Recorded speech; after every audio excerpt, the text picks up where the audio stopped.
Kalau kita mau jujur dan objektif, sebenarnya dalam konflik ini kedua belah pihak pernah mengeluarkan ucapan yang melukai dan mengundang reaksi publik. Banyak pendukung Sarwenda merasa tersinggung ketika muncul ungkapan diangkat dari kubangan lumpur yang dianggap merendahkan dan tidak pantas diucapkan kepada seseorang yang pernah menjadi pasangan hidup. Kalimat itu menjadi salah satu pernyataan yang paling banyak dikritik karena dinilai menyakiti martabat orang lain. Di sisi lain, pendukung Ruben juga merasa kecewa ketika beredar ucapan-ucapan keras dari pihak Sarwenda yang kemudian memicu berbagai perdebatan di media sosial. Bagi sebagian orang, kata-kata tersebut terasa tidak sejalan dengan sosok Sarwenda yang selama ini dikenal publik sebagai pribadi yang lembut dan tenang. Karena itu, rasanya kurang adil jika seluruh kesalahan hanya dibebankan kepada satu pihak. Ketika emosi, kekecewaan, dan luka menumpuk selama bertahun-tahun, manusia sering kali mengucapkan sesuatu yang pada akhirnya disesali. Bukan berarti ucapan tersebut benar, tetapi itu menunjukkan bahwa keduanya sama-sama manusia yang bisa terluka dan bisa melakukan kesalahan. Ironisnya, publik sering kali hanya mengingat satu kalimat yang menyakitkan, tetapi melupakan puluhan tahun kebersamaan yang pernah mereka bangun. Kita mengingat pertengkarannya, tetapi melupakan perjuangannya. Kita mengingat luka yang terakhir, tetapi melupakan kasih yang pernah ada. Mungkin karena itulah kita perlu berhati-hati dalam menghakimi. Sebab jika standar yang digunakan adalah siapa yang pernah berkata kasar, maka hampir tidak ada manusia yang lolos dari kesalahan. Yang lebih penting adalah bagaimana setiap pihak bertanggung jawab atas perkataannya dan berusaha melanjutkan hidup dengan lebih baik. Pada akhirnya, perceraian bukanlah pertandingan untuk menentukan siapa malakiat dan siapa penjahat. Terkadang yang ada hanyalah dua orang yang sama-sama terluka, sama-sama kecewa, dan sama-sama sedang belajar menerima kenyataan bahwa jalan hidup mereka kini sudah berbeda.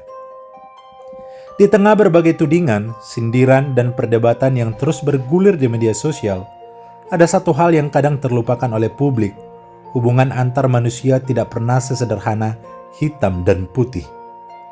Kalau memang Ruben benar-benar membenci Sarwenda, mengapa setelah perceraian, ia masih sempat berpesan kepada Bertrand agar menjaga bundanya saat sedang berduka karena kehilangan ayahnya?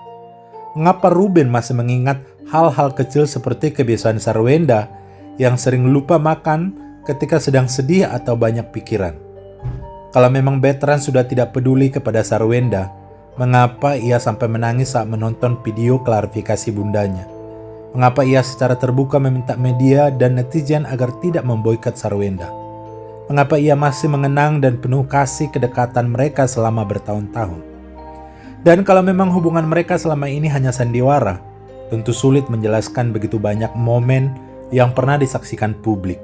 Mulai dari kebiasaan saling memeluk sebelum berangkat, bercanda bersama saat sarapan, merayakan ulang tahun, mendampingi saat sakit, hingga berbagai momen keluarga yang selama bertahun-tahun mereka bagikan kepada masyarakat.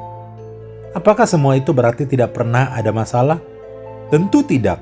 Setiap keluarga pasti memiliki konflik kekecewaan dan kesalahpahaman, bahkan dalam keluarga yang terlihat harmonis sekalipun. Seringkali ada luka yang tidak terlihat oleh kamera.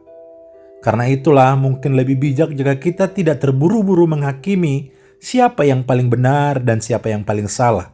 Sebab yang kita lihat hanyalah potongan-potongan cerita, sementara mereka yang menjalani mengetahui keseluruhan kisahnya. Pada akhirnya, perceraian bukan hanya tentang dua orang yang berpisah.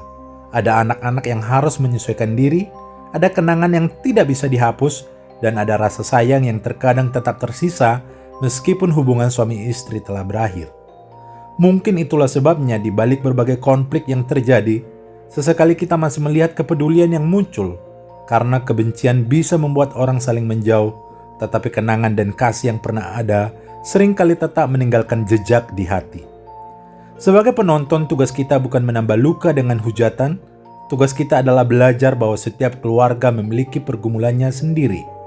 Dan terkadang bentuk kedewasaan terbesar adalah berhenti menghakimi hal-hal yang sebenarnya tidak kita ketahui sepenuhnya.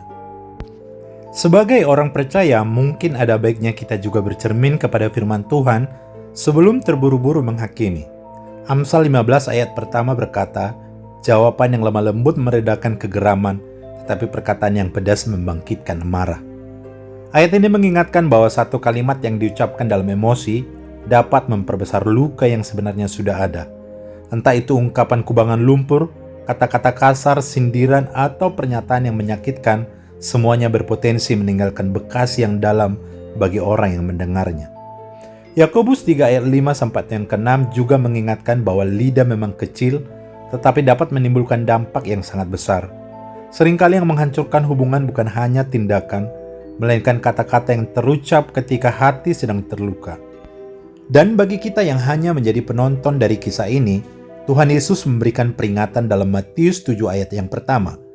Jangan kamu menghakimi supaya kamu tidak dihakimi. Kita mungkin mengetahui potongan cerita yang beredar di media sosial, tetapi hanya Tuhan yang mengetahui seluruh isi hati, pergumulan, dan alasan di balik setiap keputusan yang diambil oleh masing-masing pihak. Karena itu, daripada menambah kebencian, lebih baik kita mengambil pelajaran bahwa dalam setiap konflik, menjaga perkataan seringkali jauh lebih sulit daripada mengucapkannya. Dan terkadang kemenangan terbesar bukanlah ketika kita berhasil membalas, melainkan ketika kita berhasil mengendalikan diri. Kiranya setiap pihak yang sedang terluka diberikan hikmat, kekuatan, dan pemulihan. Sebab pada akhirnya, kasih akan selalu lebih berharga daripada kemenangan dalam sebuah pertengkaran. Jangan lupa like, komen, dan subscribe video Penyuluh Zaman Now. Tuhan memberkati. Shalom.